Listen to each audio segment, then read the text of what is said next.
Assalamualaikum warahmatullahi wabarakatuh. Kalamu qadimul la yumalu sama'uhu tanazzaha anqali wa fi'li wa niyati bihi astafi min kulli da'i wa nuruhu dalilun liqalbi inda jahli wa khirati fayara bimatini bishri khurufihi wa nawir bihi qalbi wa sam'i wa muklati fahabli aya wahabu ilma wa hikmata walirizki ya kulli musahila. Saudaraku yang ana cintai dimanapun antum berada, petunjuk yang ana terima setelah melaksanakan salat Jum'ah pada hari ini, ana berjabat tangan dengan seseorang yang teramat ana kenal. Saudaraku tahu tentang seseorang yang garis tangannya tidak ada dan tangannya seempuk kapas. Siapa beliau? Tidak ana sebutkan, wahai saudaraku. Antum cari informasi sendiri. Dengan tangan seseorang yang empuk seperti kapas dan tidak ada garis tangannya. Beliau mengatakan, orang akan selamat dengan ilmunya, namun seseorang juga akan celaka terhadap ilmunya. Ana merenungi kata-kata beliau, ya saudaraku. Lalu ana teringat sesuatu. Ada seseorang yang tahu bahwa di dalam kehidupan ada hukum mukhayyar dan musayyar di dalam kitab Kifayatul Akhyar. Dan dia sudah menemukannya. Di dalam kitab tersebut dia tahu betul bahwa ternyata itu betul-betul ada.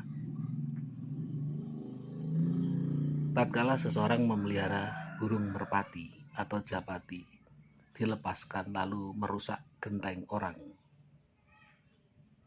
dia tahu bahwa itu akan berlaku hukum musayyar sebab akibat yang menyebabkan dihisapnya di hadapan Allah. Dan dia sudah tahu hukum itu betul-betul ada, namun tetap dilaksanakannya. Itulah yang dimaksudkan beliau bahwa seseorang akan celaka karena ilmunya, karena dia tahu. Beliau mengatakan itu, hanya mengatakan begitu lalu beliau tersenyum, tidak mengatakan apapun lagi, wahai saudaraku. Lalu ana merenungi kata-kata beliau lagi. Ternyata Allah pun berfirman, kabura maktan indallah, sungguh besar kebencian di sisi Allah, antakulu, orang yang bisa bicara, orang yang mengetahui, orang yang faham sesuatu, mala ta'malun, namun dia tidak menjalaninya, maka dia pun akan celaka dengan ilmunya. Fahim tuh?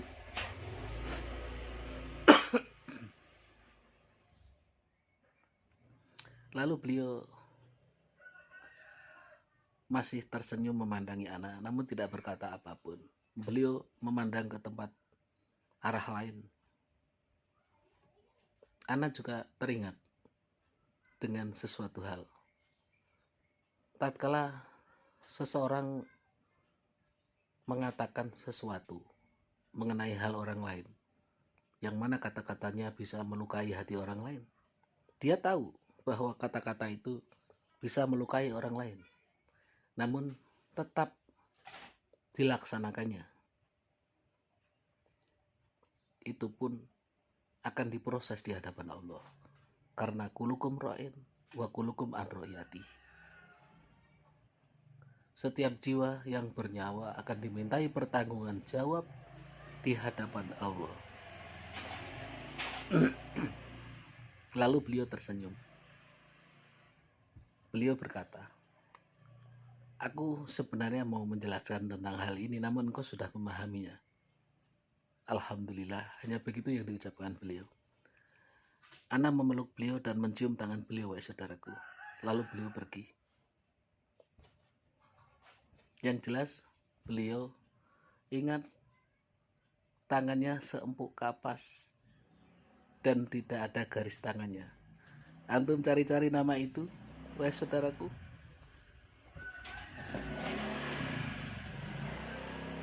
Semoga manfaat pelajaran pada siang hari ini. Semoga kita terselamatkan dari keilmuan kita. Ingat sekali lagi, ilmu bisa menyelamatkan kita, namun juga bisa mencelakakan kita. Karena ilmu bisa menjadi nurun, ilmun hidayah, tatkala kita mengamalkannya. Saudaraku, al ilmu bila amalin, ilmu jika tidak diamalkan, kasajari seperti sebuah pohon, minasamarin yang tidak ada buahnya. Itu jika perkataan makalah Arab, ya saudaraku. Makalah itu syair.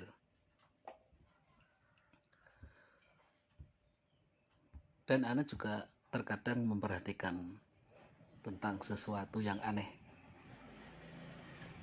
Banyak ibu-ibu, maaf, Ana tidak menyebutkan nama, namun Ana melihat sering berduyun-duyun berangkat ke pengajian. Ana senang sekali melihatnya. Namun tatkala berangkat menyindir-nyindir orang lain, sambil ngomongin orang lain, ngomongin aib orang lain, Ana terkadang terheran-heran.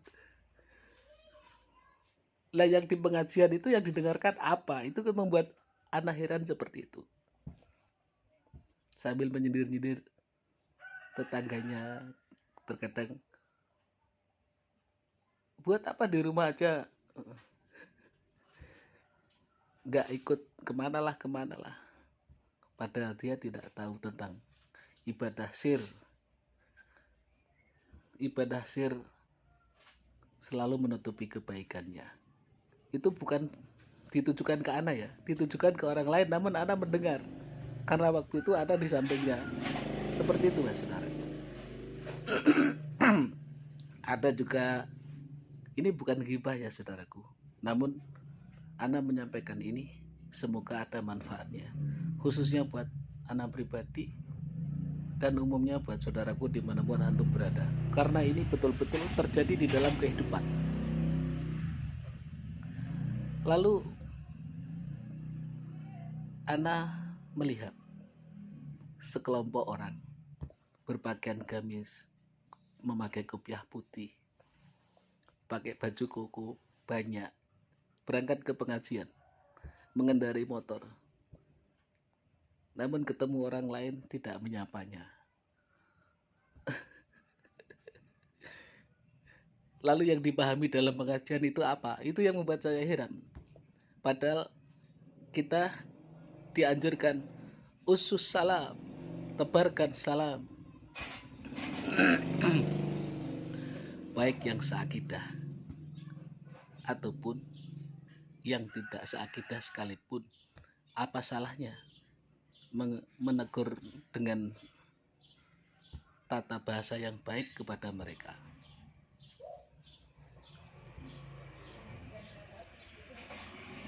Uruf atau adat itu ada yang sahih, ada yang fasid.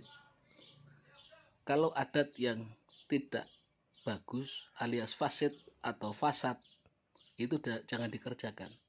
Namun jika uruf atau adat yang sahih, yang baik, yang benar, tidak melanggar syariat agama, kenapa tidak dilaksanakan? Itulah yang dimaksudkan beliau hanya sepatah kata, namun penjabarannya banyak sekali, Wahai saudaraku. Beliau tadi mengatakan orang yang berilmu akan selamat dengan ilmunya, namun bisa juga celaka dengan ilmunya. Bukankah cuma satu kata itu? Ana juga menemuin di daerah lain. Itu dilakukan ke Ana sendiri, Wahai saudaraku. Namun alhamdulillah Ana tidak sakit hati sama dia. Dia mengatakan, ini perkataannya Pak Haji itu ya. Tidak Ana sebutkan, Pak Haji itu berkata begini. Wan, Ana punya tanggungan kepada bank inilah katanya.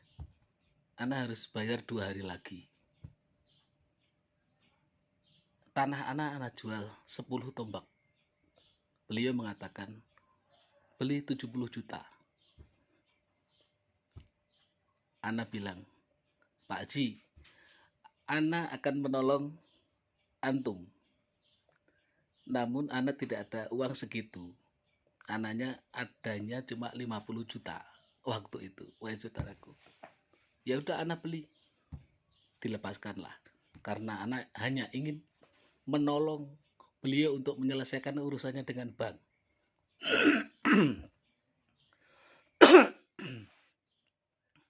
Saudaraku tahu,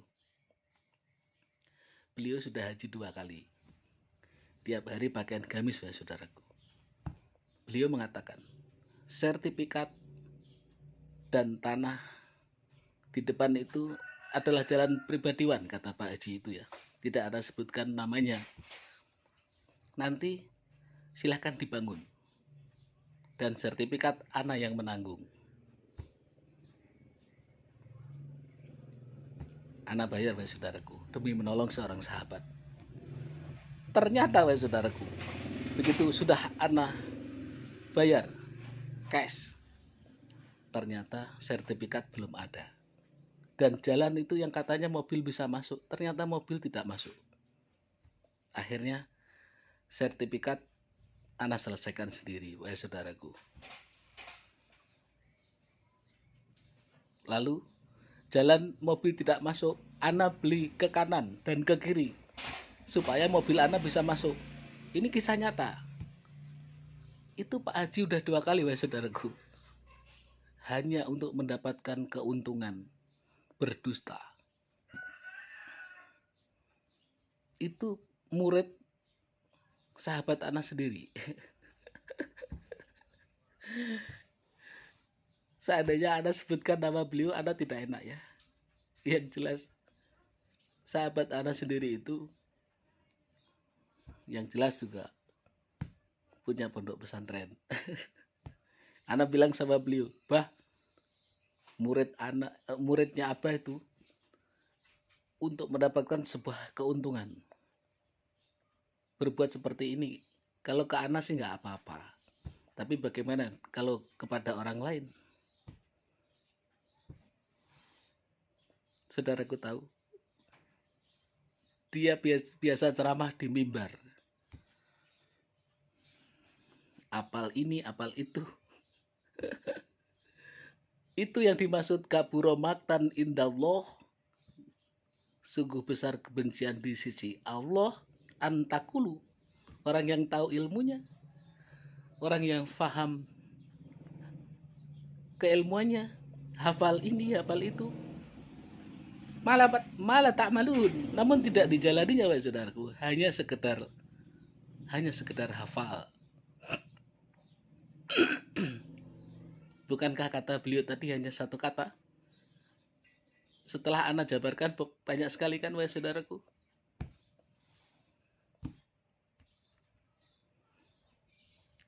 Ingat satu kata beliau tadi.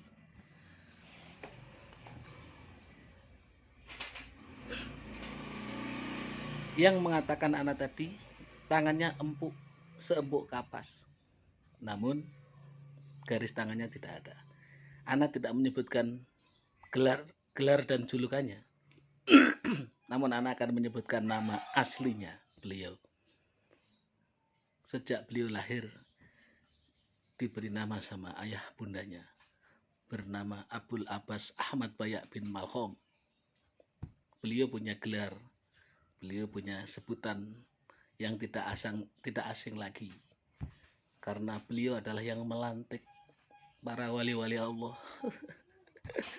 Beliau adalah gurunya Sultan Aulia. Hanya itu yang bisa Ana sampaikan, Ana tidak menyebut yang lain. Intinya, setiap para orang lain yang Ana maksudkan, wahai saudaraku, bukan Ana ya. Jika orang lain akan menjadi wali-wali Allah atau akan dilantik menjadi wali Allah, beliaulah yang melantik.